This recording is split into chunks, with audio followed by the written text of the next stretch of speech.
Generalissimo Francisco Franco is still dead. Maybe.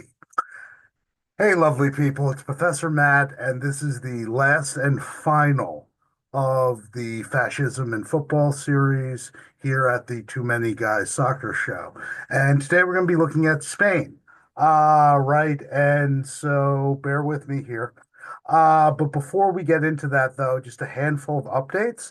Uh, as promised, I've settled on what the next series of these are going to be. And the topic in the new year under discussion, at least up until, let's say, the early summer, maybe into the summer, depending on, my course load, right, is going to be decolonization.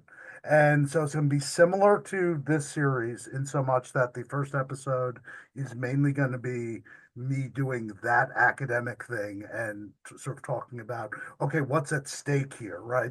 Why decolonization? Why is this important? How does this bleed into the game that we so love? Right. And then I'm going to do a series of case studies. And I haven't necessarily settled on all of them, but I can tell you the first episode is probably going to be about Kwame Nkrumah's Ghana. Right. And, there's going to be an episode on Algeria, but really as much Algeria and France, right? Because the story of decolonization isn't just the story of the former colonies, it's also the story of the former metropoles, right? And probably one dealing with Palestine. So, because we have to talk about Palestine. So those there's going to be at least three. There may be some more. I'm debating Korea because you can do both North and South Korea, which I think would be interesting. Or maybe just do one standalone episode on North Korea and the '66 World Cup. But we'll see. We'll see. So, I mean, I've settled on at least three definite episodes. There may be a fourth or a fifth. Not sure yet. We'll figure that out as we go along. Right. And I'm also going to be obviously doing my usual Eastern Europe updates. And the next one of those is probably going to be in early February after the January window closes. And, right, the leagues that are on the long winter break get started back up. And the leagues that are on the spring autumn calendar are going to be revving up. So expect that sometime in February.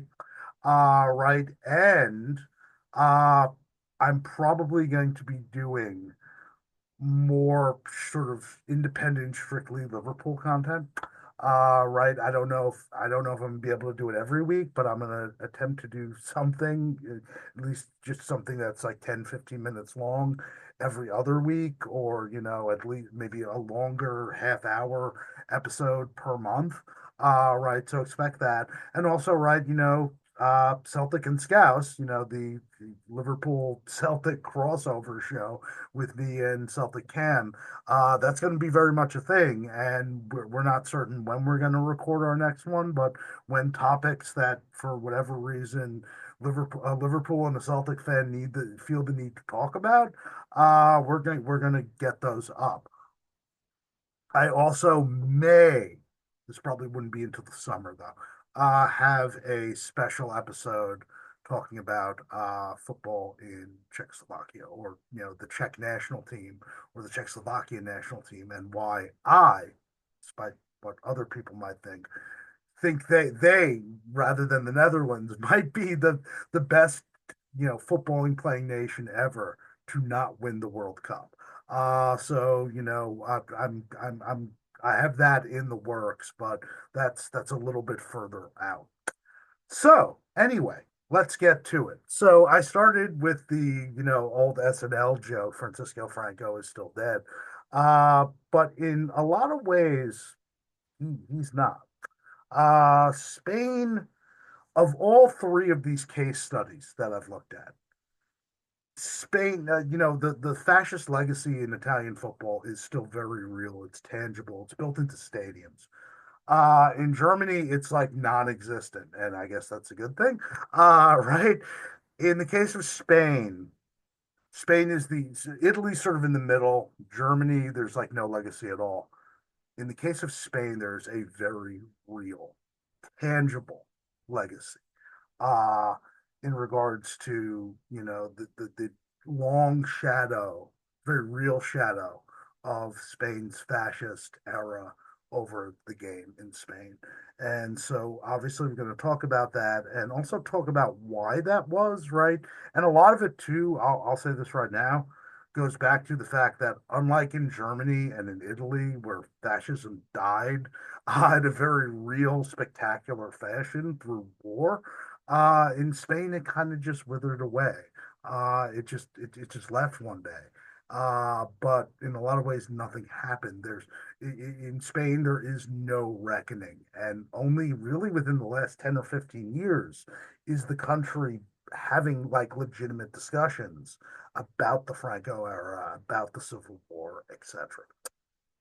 Uh, so the first thing I want to dispense with, because when I was talking about this series to someone who isn't involved in the podcast, but a dear, dear friend from undergraduate days, and I said, look, I'm going to do Italy, I'm going to do Germany, and I'm going to do Spain. And when I said I was going to do Spain, he kind of shot me a look and was like, but is it fascism really? Because, right, something there's something to be said about this, right? Because there's a school of thought within the scholarly field that, the Franco regime, yes, it was authoritarian, yes, it was far right wing, but it really, for a bunch of scholars, it didn't really represent fascism. Rather, it represented a sort of far right, authoritarian, psycho Catholic, bordering on fascism, but not really fascism. And so a lot of scholars classify the Franco regime as something else.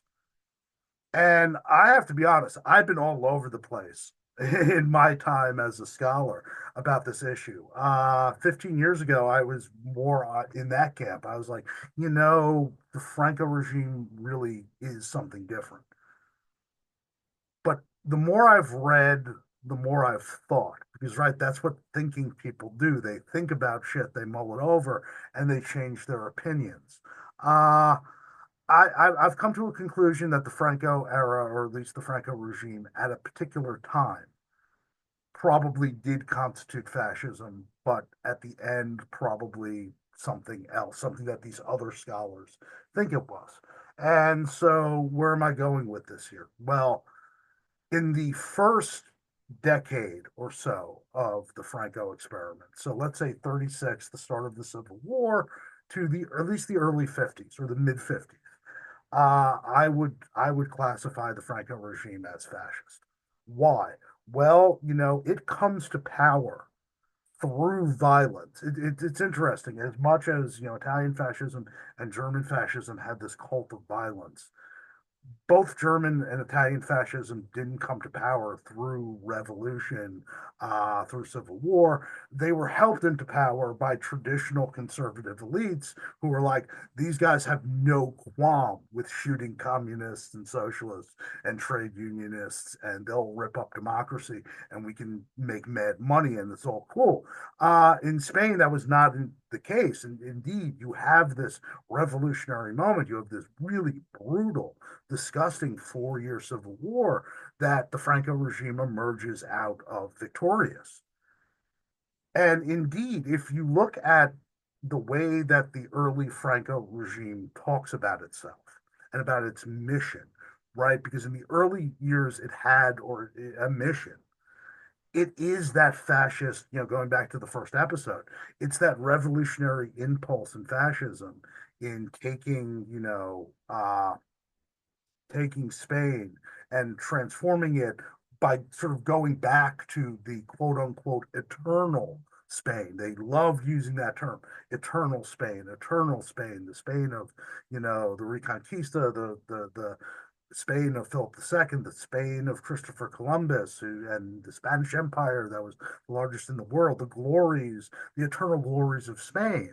But we're going to do it in a sort of modern setting, and we're going to get rid of, all of these horrible, decadent things that modernity brings that we don't like, but we're going to do modernity anyway. That's there in the early Franco regime, and I think we have to take that seriously. Right, and the Phalange, which is the party of Franco, even though it's actually, co-opted because Franco really wasn't, ideologue. He was a military guy. He was a far right wing psycho Catholic military guy who hated communists and, hated socialists and, didn't like Basque or Catalan nationalists and kind of hated Jews too. Right. But, he himself wasn't, an ideological fascist.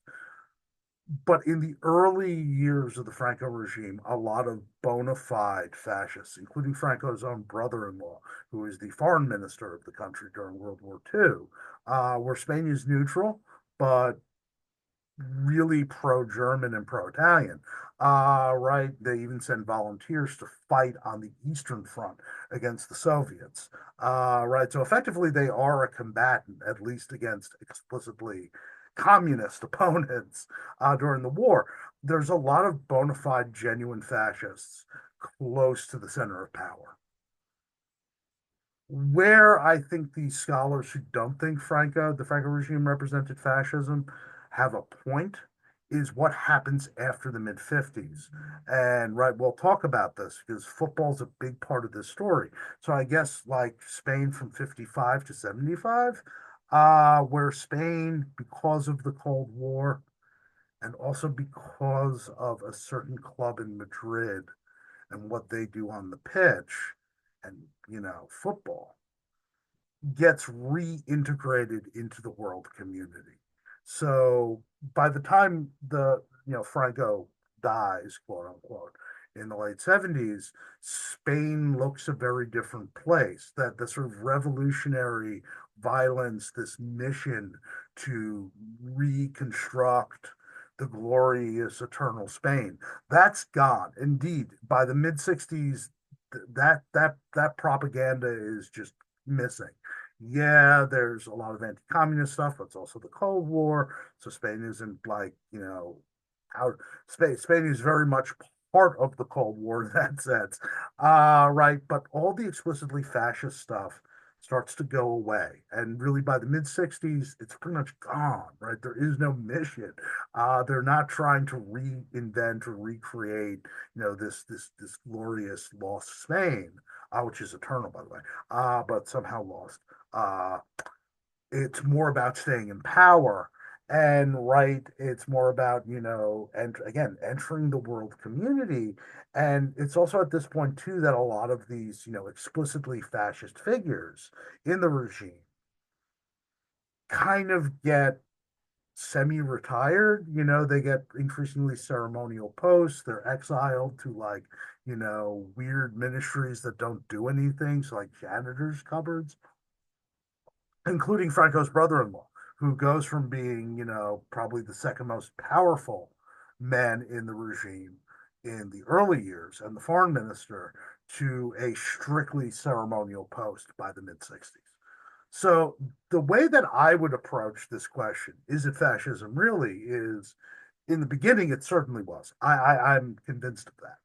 But by the 1960s, it does morph into something really that is less fascist, but more far right authoritarian, in a sense more similar to the pro-American military dictatorships in Latin America during the same period. The late Franco regime looks a lot more like Pinochet's Chile than it does Hitler's Germany or Mussolini's Italy. So we've got through that. Let's talk about football in Spain. And right, we keep coming back to this, in the Italy episode, the Germany episode. Spain is no different. Football comes to Spain at the end of the 19th century. And, in the case of Spain in particular, it's always more than just a game. It is explicitly political because it's always, and if you know anything about Spanish history, there's a reason for this. It's explicitly regional, ethno-linguistic, all of these social, economic, all of these cleavages, very real cleavages in Spanish society, which, eventually lead to the Civil War in the 30s. They're present. And, they're always there in football. And the big divide in Spain has always been the quote unquote center, which is Castile, where Madrid is, and, it's important to note this. Madrid is it's a beautiful city. It's a great food city. Also really underrated beer. Spanish beer in particular, I think is silly underrated. It's slept upon. But anyway, but it's the capital of the country, but it's administrative capital, right? Spain undergoes the Industrial Revolution in the late 19th century, but it's hyper regional, right? And it doesn't occur, weirdly enough, in the center of power. Castile, which is where you get Castilian Spanish, the official, quote unquote, official Spanish, uh, it is radically different from its sort of opposite number, Catalonia, which is where Barcelona is, right? And it's a class. It's also an ethnic, a linguistic kind of divide between center and periphery. But in this case, it's weird because usually when we think about center and periphery, the center, the core, is the most economically advanced, etc. In Spain, it's the exact opposite, right? You have the center of power, which is Castile, which is like, you know, largely agrarian, right? Versus Catalonia, which is heavily industrialized. It's the first place where, textile industry in Spain kicks off in the 1890s. And, Barcelona, by the time of the Spanish Civil War, is, easily Spain's most industrialized city, and Catalonia, its most industrialized region. Right. So there's this divide, and it's a divide about rural versus urban, Spanish, quote unquote Spanish, Castilian versus Catalonian, religious versus secular. And that's an important thing too, because I think a lot of people get tripped up when talking about the Franco regime and is it fascism or not, because there is this hyper Catholic, what we would call today alt Catholic, right? Not my kind of Catholic, component to it. But a lot of that is because, with industrialization, with the rise of the left, that the heartland of the Spanish left, be it communist, socialist, anarchist, is Catalonia, right? And that makes sense because it's the most industrialized. That's where the proletariat lives. There's this, hyper religiosity of the center, particularly because Catholicism and Spanish identity, all Spanish identity, is tied together at the hip. And this goes back all the way to the Reconquista and, the driving out of the Muslims and Jews from Spain during the late medieval, early modern period, right, versus the sort of secularism of Catalonia. So in a way, if you think about it too, like again, for the Franco regime trying to restore the glory that was Spain, this revolutionary, reactionary, futuristic aspect of Francoism. Uh, Catalonia and Barcelona, I guess, always represented a problem because Catalonia was where the decadents lived. It's where the secularists were. It's where the socialists were. It's where the class struggle was. Right. And so these very real cleavages within Spanish society are, represented and, are embedded within Spanish football and literally from jump. So, like Spain, to their credit, professionalizes the game really early. And so, right, with that comes the development of big clubs. And, there are a couple big clubs in Madrid, Real being one of them, but they're not called Real yet, right? And, Barcelona in, Catalonia, athletic club in the Basque region, right? Because it's not just, Catalonia versus, Castile versus Catalonia. There's also these other regions like the Basque region, you know, am I drawing a blank? Galicia, not Ukraine Galicia, Spanish Galicia, right? So there's it's massive regionalism, and particularly vis-a-vis Catalonia and Castile because of also these class differences, these ideological differences. So in 1902, the what will become the Real Barca rivalry, which is kind of key to understanding all of this, is sort of born. So in 1902, uh, the new king of Spain, right, because Spain is a monarchy at this time, a guy by the name of Alfonso the 13th, he's crowned that year, and they're going to have a four club tournament to celebrate this, right? And so uh, two of the clubs are from Madrid. It's Atletico and what will eventually become Real, Barcelona, and a club from the Basque region.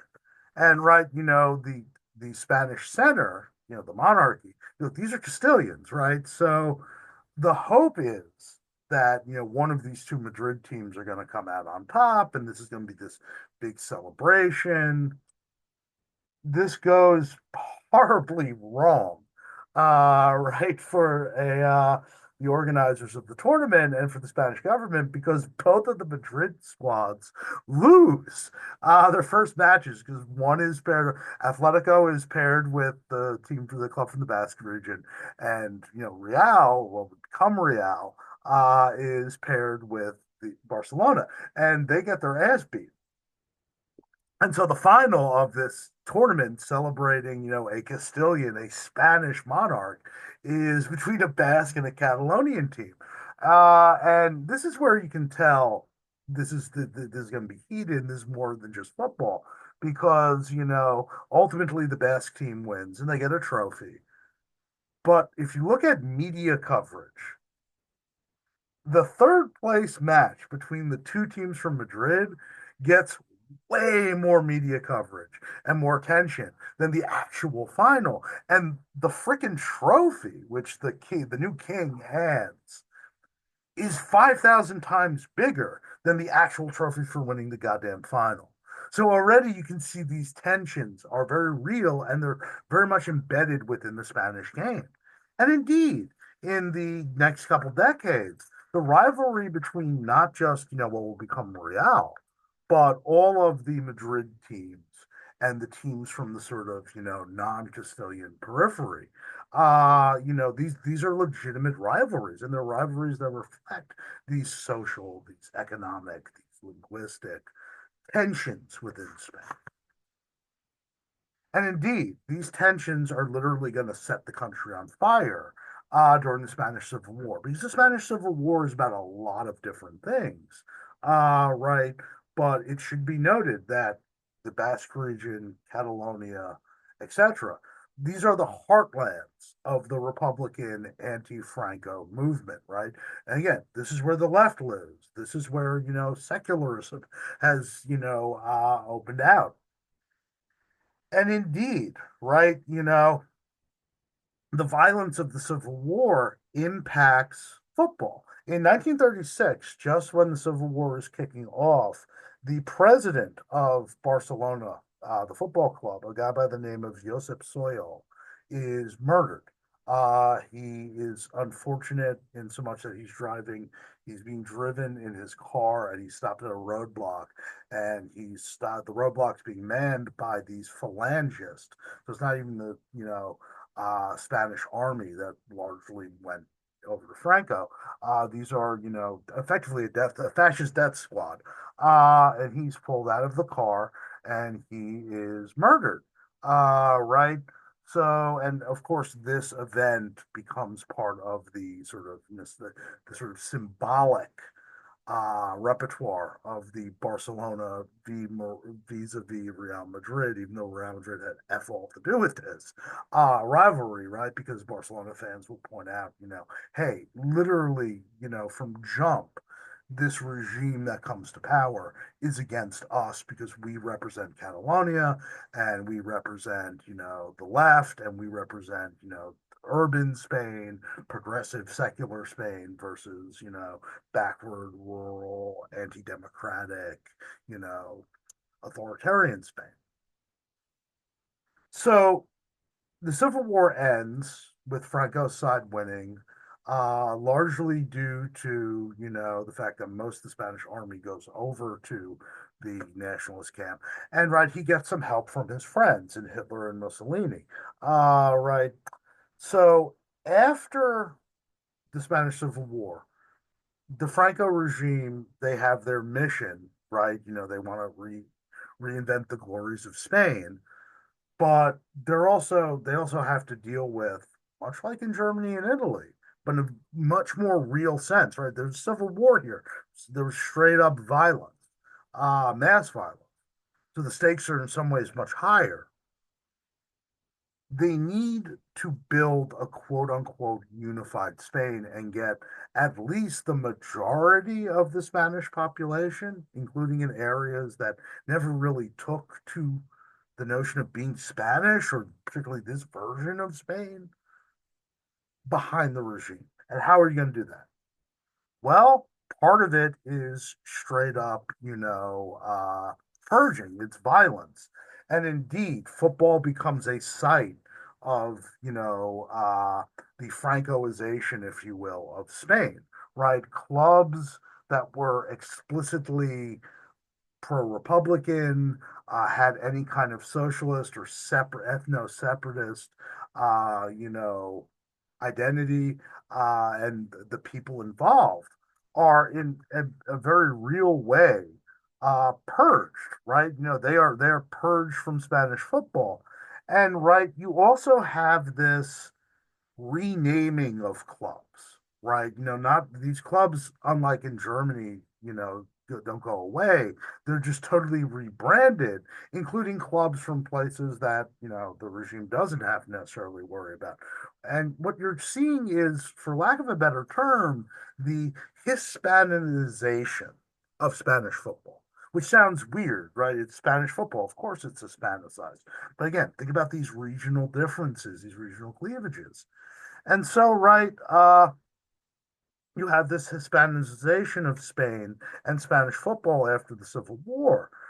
Franco was well aware of the power of football and right to influence behavior and attitudes and to serve as sort of a propaganda arm of the regime, right? In that sense, he Mussolini and Hitler, they're all cognizant of this, right? And he instituted, and here's the thing too, more so than Hitler and Mussolini, maybe not as much as Mussolini. Mussolini's close, but definitely more than Hitler. Franco gets personally involved in all this. And that's, I guess, also kind of different or unusual. Franco, institutes a Ministry of Sport. Spain had never had such a thing before. And right, he fills it with loyal members of the regime, particularly early on, full on fascists. Again, by the 50s and the 60s, that changes. They're more technocrats, right? People that are good at getting their job done and following orders, but not people that are per se true believers in the faith. But he fills it with people that are loyal to the regime. And the two immediate tasks after the war are create a unified Spain and use the sport to distract the population, including in areas that were more pro-nationalist, of the endemic goddamn poverty of the country, right? Because the Civil War ends in 39, but Spain's in shambles. World War II is going on, so like, it's kind of hard to, get money, foreign capital, which Spain didn't have that much in the first place, to rebuild your goddamn country. And then after the war, the victorious allies, certainly the Soviet Union, because they're like, we fought you. You said people to shoot at us. But the Americans, the French, the British, etc., don't want anything to freaking do with you because they look at you and they say, you are literally what we just fought. You happen to stay neutral. Go sit in the bad boy corner. So Spain is isolated up until like the early 50s.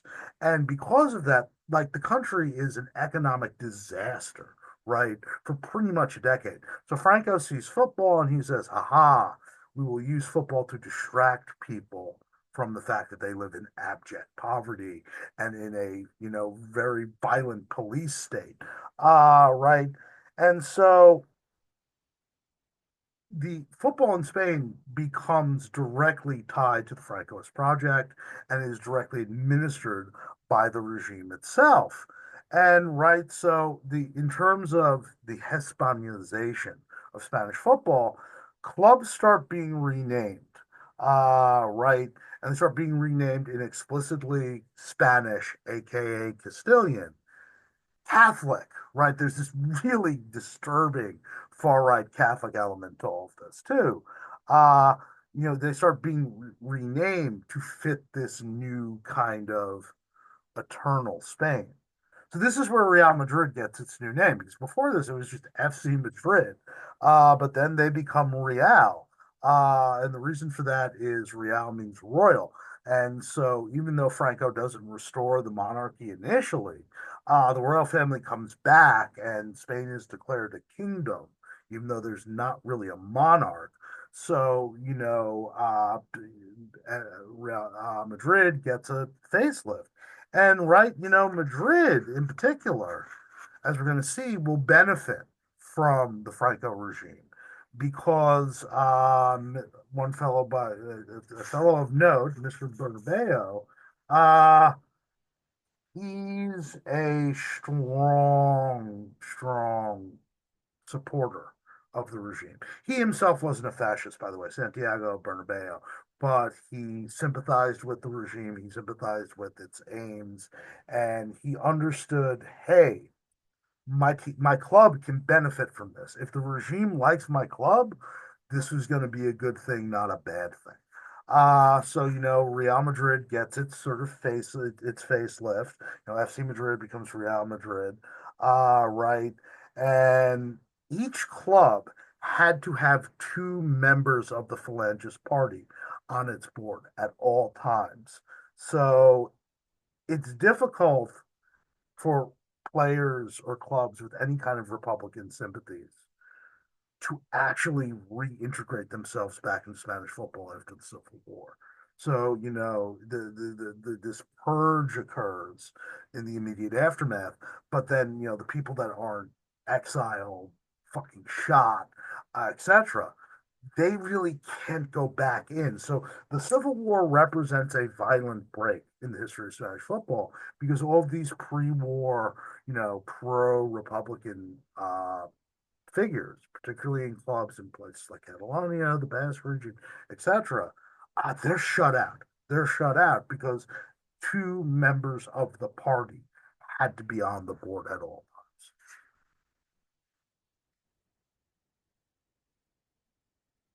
So Spanish football gets purged. It becomes part and parcel of the Franco regime. It becomes Hispanicized. Right. And like I said, it becomes it's used as a distraction.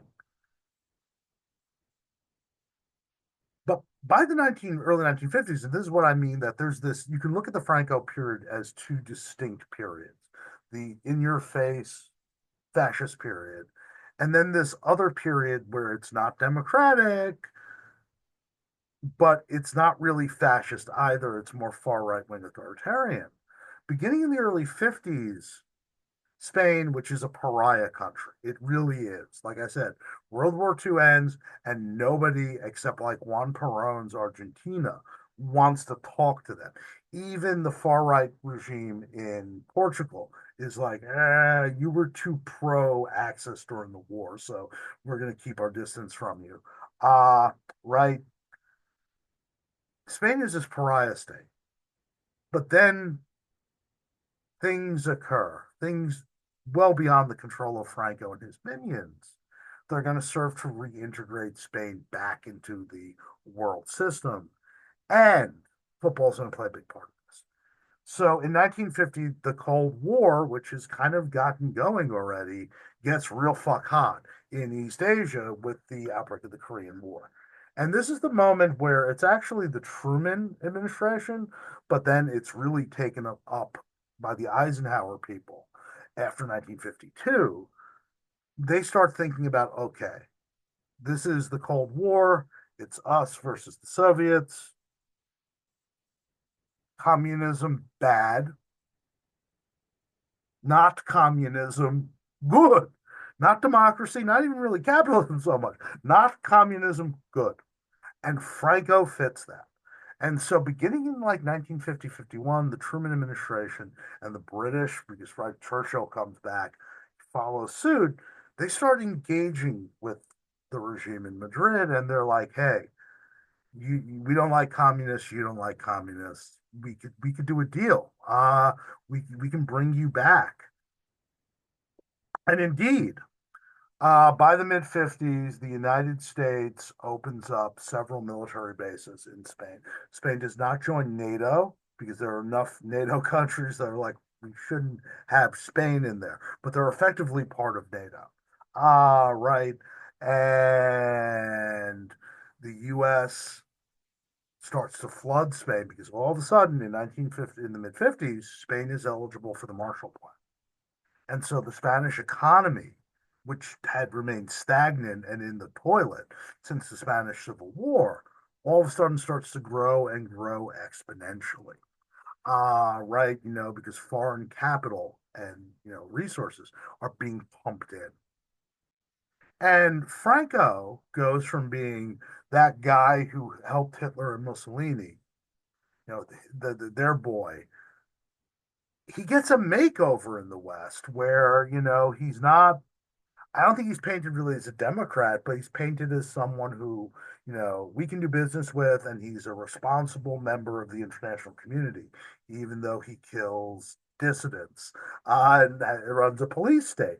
And this is when, the Franco regime starts to morph, right? Because in the early years, when Spain's economy was in the crap house, and part of that was because of fascist economics, Franco wanted to create an autarky, which is fascist economics 101. And then he realizes he can't do that. He has to reintegrate Spain into the capitalist world system one way or another. Uh, this is when the kind of fascist period starts to become the sort of authoritarian period. And people like Franco's brother-in-law start to get sidelined, and right, Spain is all this stuff about this mission and this revolutionary transformation. All of this goes away. The propaganda doesn't talk about that anymore. And right, Spain is slowly but surely reintegrated into the world. And right to the point that by the late 60s and the early 70s, it's, Western Europe's number one tourist destination. Like before it became cool for, Brits and West Germans and Frenchies to go to Greece, they went to Spain because Spain was cheap and right, that the regime desperately, desperately, desperately, desperately wanted money.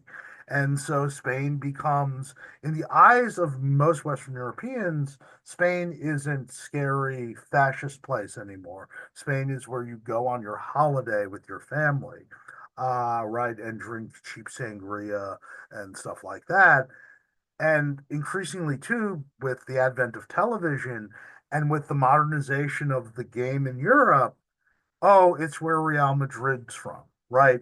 They're good at this game called football, right? Because football and particularly Real Madrid, but also the Spanish national team, more about that in a second, become an advertisement to sell this new Spain, this Spain, which is, not a scary fascist place, even though it's still very scary.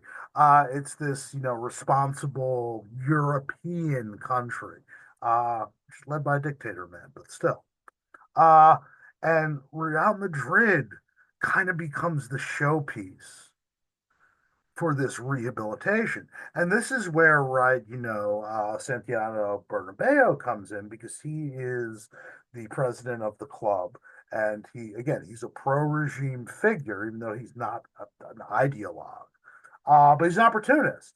And he sees this, and in the early 50s, he, petitions the regime to make Real Madrid not just the showpiece club of Spanish football, which it had already become in many ways, but the showpiece club for this new project to sell the West this new image of Spain, this not scary Spain. Right. And when I say not scary Spain, it's kind of crazy. Those of you who know who I am and some of the stuff that I also do, know that I'm also, a film guy. Spain, in sort of at the end of this period, the late 60s into the 70s, experiences this horror boom. There's all these Spanish horror films, many of them in many ways actually talking about the fucked up shit going on in Spain that no one wants to talk about. Uh, but and by the early 60s, the late 60s and 70s, again, the regime just wants money. So they don't care if you make horror movies. Just you have to shoot two versions, like a version with nudity for foreign markets, because psycho Catholic tax, and one clean version for the domestic front. Right. But the funny thing about these horror films, I think, is very telling about where the regime is going and how it's selling itself. These films, all these horror films, like the Blind Dead films, the Paul Naschy films, etc., none of them could actually occur in Spain because, like, fucked up shit doesn't happen in Spain. You can set it someplace else. That's why Paul Naschy's character is not a Spanish werewolf, but Polish werewolf, which, hey, for me, is kind of cool. But still, fucked up shit can't happen in Spain. And Real Madrid and football become part of this new narrative for this new sort of Spain where, no, fucked up shit don't happen in Spain. This is the new Spain. Forget about the Civil War. Forget about concentration camps. Forget about how we helped Hitler during the war. This is a new Spain. And, Santiago Bernabeu latches onto this. And so Real Madrid becomes the unofficial poster child for this new Spain and this new kind of rebranding of Spain. And right, it's not just that they were afforded the best facilities. Barcelona fans and fans of, Bilbao, etc., would also say the refs were always on their side, etc. It also meant that they were able to get in on opportunities at the very beginning of what I would suggest is the globalization of the sport. Because the modern game, the modern global game, yeah, you have the World Cup before World War II. For me, it starts in the 50s. And sort of the opening salvo of that is 1953 when Real Madrid go and buy, arguably at the time, the best player in the world, Alfredo Di Stefano.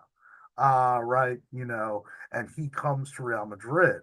And then in 1956, they get a windfall, right, because the events in Hungary force a lot of really talented Hungarian players, most importantly, Ferenc Puskás, uh, out of the country. They're refugees. And who gobbles them up? Well, it's Real Madrid.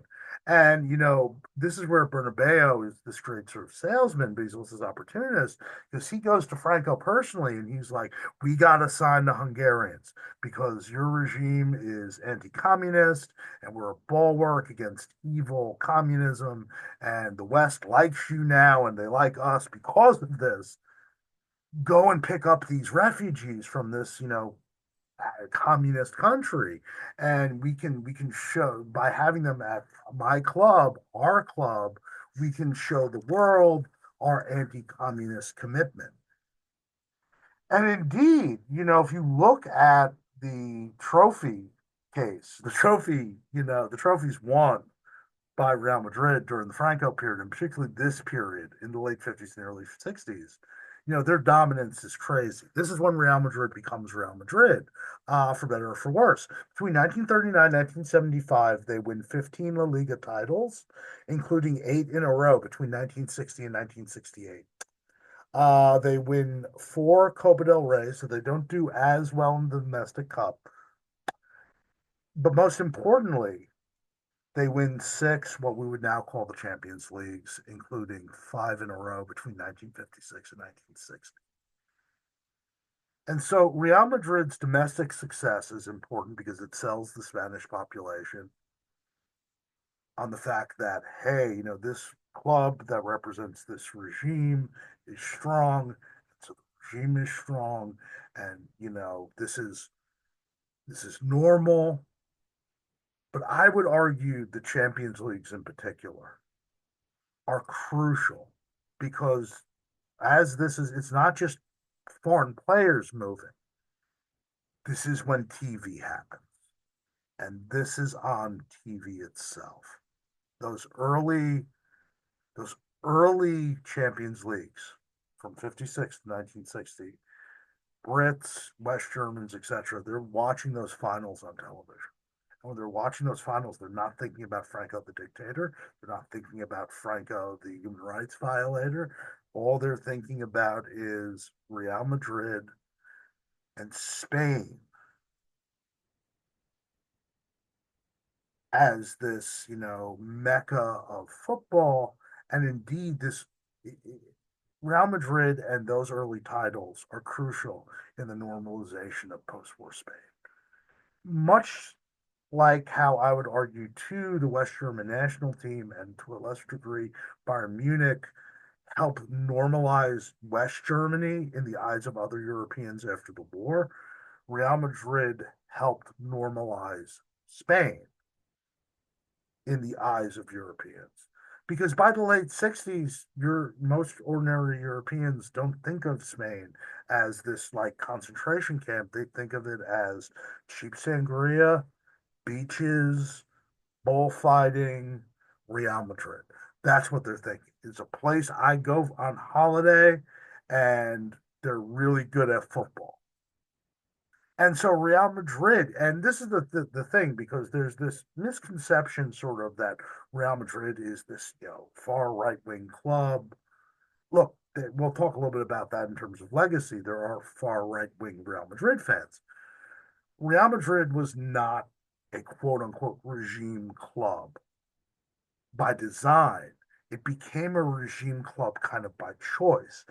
Santiago Bernabeu was able to sell his project to the regime, and the regime then embraced his project because they were like, we want to reintegrate ourselves into the world community.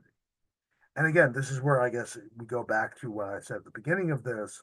This is when Franco Spain starts to become less fascist and more authoritarian.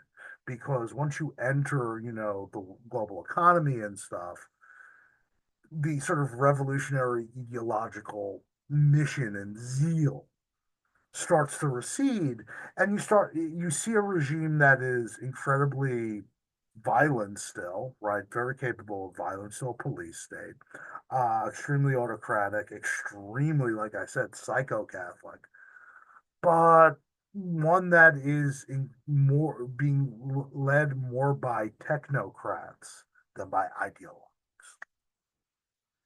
And Real Madrid is, I think, key to that transformation. And again, it's not just the transformation at home, it's also the transformation in the eyes of people abroad because they're watching Real Madrid on TV and that becomes their notion of what Spain is. Ditto the Spanish national team, which picks up, some foreign players, right? But has a pretty solid, homegrown kind of golden generation there, beginning in the mid 50s. And right, so much like Mussolini, much like Hitler, Franco sees the national team as a representation of not just Spain, but of his particular version of Spain and Spanish greatness. Uh, the national team obviously early on in the Franco period blows. And part of it too is they don't play anybody, right? They play Italy, they play Germany. I think they play like Croatia during the war, but that's about it. And then after the war, they're a member of FIFA, but no one wants to play them. Like I said, they're a pariah. But by the mid 50s, they're all of a sudden being invited back into things. And like I said, there is this very talented generation. And the more experience they get playing real opposition, the better they become. But there's an issue, right? Because Franco, by sort of re-entering the world community and getting involved again in UEFA and stuff, uh, his ideological enemies, which are still his ideological enemies in the Cold War now, are also in UEFA and FIFA, right? And it's funny, the Spanish national team's sort of golden generation coincides with what really was the first proper Soviet golden generation. And obviously, before 1956 and a bunch of guys dipped, that go the magical Magyars of Hungary. So it's weird. Franco pours a lot of resources into the national team. Right. However, he's terrified that, right, because if they represent Spain and they represent the regime, if they lose to the Soviets, if they lose to the Hungarians, they lose to the Czechs or something, that's a problem, right? That's more than just a loss. That's a loss for the nation. It's a loss for the regime, etc. So Franco is terrified that this really talented Spanish team will lose to communists. And so during the late 50s, they don't play Eastern European opposition. They just don't on principle. And this gets crazy in 1960, because in 1960, this is the first Euros, and there's only four teams that go to the final. Spain could have qualified for that tournament, but they had to play the Soviets. Again, like I said, this is the first Soviet golden generation. This is the Lev Yashin generation in a qualified two-leg qualifier. Franco says, nah, no mas, no mas. We ain't showing up. And the Soviets automatically qualify and right in a tournament that featured three ultimately socialist communist countries: the USSR, Czechoslovakia, told you, and Yugoslavia also told you. The Soviets prevail. And, Europe is red. Between 1960 and 1964, the Soviet Union is the champions of Europe. But 1964 is different because in 1964, the Euro final, four-team Euro final, will be held in Spain. So Franco's squad has automatically qualified. And right, Franco, he's very clear about this. So in 64, Spain are the hosts. And right, Franco, before the tournament, issues this statement to the Ministry of Sport and to the national team itself. This was Spain, strong, independent, and united, right? This was Franco's, and this is Franco's vision played out in reality, but most importantly, with a live TV audience. Again, television is really, and mass media is really important here. So this tournament is going to be the showpiece for his Spain, this strong, independent, united, anti-communist Spain. And so, right, Real had won, European Cups already. At this point, Franco's like, yeah, we're hosting the tournament. Let's play the communists because we have a pretty good shot, and this tournament's going to be, another boost, a propaganda boost for the regime, not just at home, but abroad. You're selling this new Spain. So in the first match, they're paired with Hungary, and this is a magical Magyars Hungary, but it's a pretty good Hungarian squad, and they beat them 2-1. Right. In the other match, it's the Soviets versus Denmark, and the Soviets crushed the Danes 3-0. Probably could have been worse. There was a penalty that was saved. Like, they absolutely throttled Denmark. And so it's Spain and the Soviet Union. It's probably the two best teams in Europe at the time. So audiences got the final everyone wanted in the final.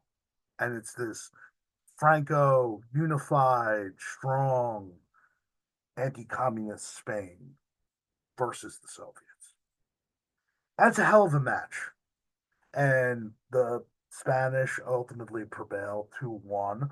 Right. And Franco gets his wish, right? The Spanish bring home the European title, and he can point to not just his own people, but the world. Haha, this victory over the evil empire, the enemy, validates all of this.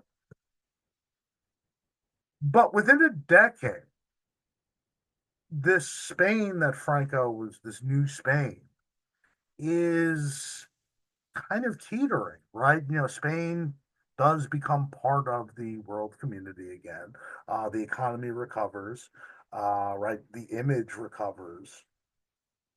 But in 1975, Franco dies,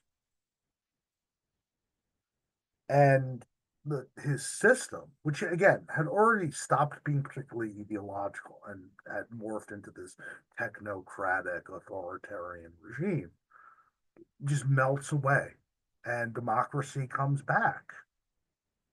The problem, though, is unlike, let's say, West Germany, which by the late 70s and certainly the 80s are having legitimate conversations about the Nazi era and the fascist past. And even in Italy, where the conversation sort of stops and but it's not totally gone, maybe because in Italy fascism ends violently. In Germany, it ends explicitly violent. In Spain, it ends in a whimper. And so you don't get this kind of reckoning. Franco dies, but he doesn't really die because nothing fucking happens. He dies, he gets buried in this freaking, monstrosity with this giant, stupid cross in, the Valley of the Dead, right? And, but there's no conversation about what this was all about and what its legacy was. And so there's no definitive defeat. The Franco regime is not defeated. It's just Franco croaks, and there's no reckoning. There's no conversation about, well, what was this all about? The same people, in many cases, these technocrats, still fill ministries after Franco dies, right? They just become, conservatives or apolitical, right? The monarchy is there and remains there, right? And that's a tangible legacy of the, Franco era. And right, this is a great way to think about like the lack of a debate. So Franco dies, and the national anthem, which is an older pre-Franco tune, but then got lyrics during the Franco era about eternal Spain, Catholic Spain, all this crazy stuff. Uh, the new democratic regime says, look, we can't have these words anymore, but they don't transition to the old Republican national anthem because that would piss too many people off. But you can't have the Franco words because that'll piss off all the Republicans who have now come back out of the woodwork. We do. And their solution, I mean, every international tournament, I say something about this. The solution is there ain't no freaking words. And in some ways, it's really interesting because, like, unlike the German national anthem, which is a verse from the old German national anthem, which wasn't necessarily explicitly fascist, it just denied the existence of Poland. Right. The Germans could at least take their old national anthem and find these weird liberal democratic lyrics and be like, go. Spain can't even do that. And they don't even want to have a conversation about that. It's like, this thing has no goddamn words, deal with it. And really, like I said, in the last 10 or 15 years is when Spain is finally now having serious conversations about the Civil War, about the Franco era, and what the meanings of this is, and how do you remember this. Spain defers that conversation for like 40 years, except in regards to the football terrorists. Because with the end of the Franco period also means that clubs with an explicitly anti-Franco, be it Basque nationalist, Catalonian nationalist, communist, socialist, etc., identity, these clubs and these identities can come back into the open. And the Spanish Civil War, in some ways, gets played out again, but it gets played out again in La Liga. Right. and particularly in the late 70s and the early 80s with the rise of the Spanish ultra scene, right? Because the Spanish ultras, much like the Italians, the Germans, the French, etc., Eastern Europeans, they're influenced by, English hooliganism. But also in the case of Spain, increasingly the sort of explicitly radical hooliganism in Italy. And I mentioned this in the first episode, how like the anti-fascist struggle in Italy sort of carried on, but within football terraces and in football rivalries. Same thing in Spain. In Spain, hooliganism always had an ideological component, uh, right? And the link between politics, football, and violence, right, is tangible. It's there. It's real.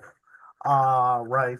And if you look at the big rivalries in Spanish football, and if you look at, you know, uh, the just, you know, debates around it, it's debates that and, rivalries that existed before, the advent of Francoism, and, that then come back after the Franco regime leaves. And in some ways, because of the Franco period and the repression of these identities, etc., it's way more explosive, right? So, uh, working class areas of some cities, right, have rivalries with, the quote unquote bourgeois teams. But in the case of Spain, it's also regional, right? So you have these rivalries within cities, which go back to, again, Civil War ideological constellations, but also within regions too. So, right, ultras across Spain grew with clubs like Rieja Valencia, which which is an historically anti-Franco club, right, with explicit socialist leanings in Madrid. So they're like the third Madrid team, but they're the left-wing Madrid team. This is what I mean. Like, not all Castilians love Real Madrid or, far right-wing politics. Far from it. Right. Uh, and right Sevilla, which is also another leftist team. Then you have right wing teams. You have Real Madrid, but again, not all Real Madrid fans are far right, but there is a clear far right ultra present. Uh, Atletico Madrid, which actually was more explicitly pro fascist before the Civil War, so actually they're the more fascist team in Madrid. People don't know that. Espanyol, and right Valencia. And right, you have left wing clubs. Obviously, you have Barcelona that represents Catalan identity, Bilbao, and Celtica Vigo, and Osasuna, who's I only just recently found this out, and I have a lot of respect for them. They're Ultras are called the Red Boys. Excuse me, no, Red Force. So, obviously, their politics. This is modern Spanish football. It's modern Spanish football and the rivalries, be it, the third wheel in Madrid versus the big two, be it El Clasico, be it literally Balboa versus the world. These are all representations of these cleavages within Spanish society that were swept under the rug during the Franco regime, and which the Franco regime in some ways made worse. The reason Real Madrid is public enemy number one isn't necessarily because Real Madrid was an explicitly fascist club, but it was the club that benefited the most from the regime at the expense of others. And so these tensions are real. And it's almost impossible to speak about Spanish football without reference to the Franco years, right? Because everything always goes back to the Franco years. And this is where, unlike Italy, and definitely unlike Germany, where there's no legacy at all, really, Spain and the way that the regime in Spain ends, which is ambiguous, right? Franco dies, and then it's just like, well, that's over. the legacy of this period within in Spanish football is real and it's tangible and it's still being played out, right? Because in Spain, who you root for says a lot about your politics. It says a lot about how you view your country's history and what is good and what was not good. Right. And it says a lot about sort of your identity, even, vis-a-vis, again, sort of Spain itself. This came up on the main pod, I think last week, and I'll just reiterate it. You know, Mike was like, I could see Pep maybe taking the Spanish job. I can't because he's too Catalonian. He's literally too Catalonian. I don't think he thinks he's Spanish. Right. And that may seem crazy, but it really isn't that crazy if you know the history of the country. And so, like, Spanish football still, still bears the scars of the Civil War, still bears the scars of the Franco period, and these rivalries are embedded with that legacy. And they've been, uh, turned out and exacerbated by that legacy. Right? There was always Barcelona versus Madrid, center versus periphery. You throw the Franco period in there, and you get something even more. You get a rivalry that's even more bitter. So that's really all I have to say, ladies and gentlemen. Thus ends the series on fascism and football. Like I said, in the new year, I'm going to be transitioning. We're going to be doing a series on decolonization. And I'll let you know more about that once I know. And my hope is that I can turn out some more shorts at a more, regular clip. So you'll be hearing plenty from me, but you probably won't until after New Year's. So those of you of a Christian persuasion have a very happy Christmas. Those of you who are not, I hope you enjoy your time off because you're probably going to get some time off. And all of you have a very happy New Year. Do well, avoid the evil. This is Professor Matt for the Too Many Guys Soccer Show, and I'll see you guys on the other side. Peace out.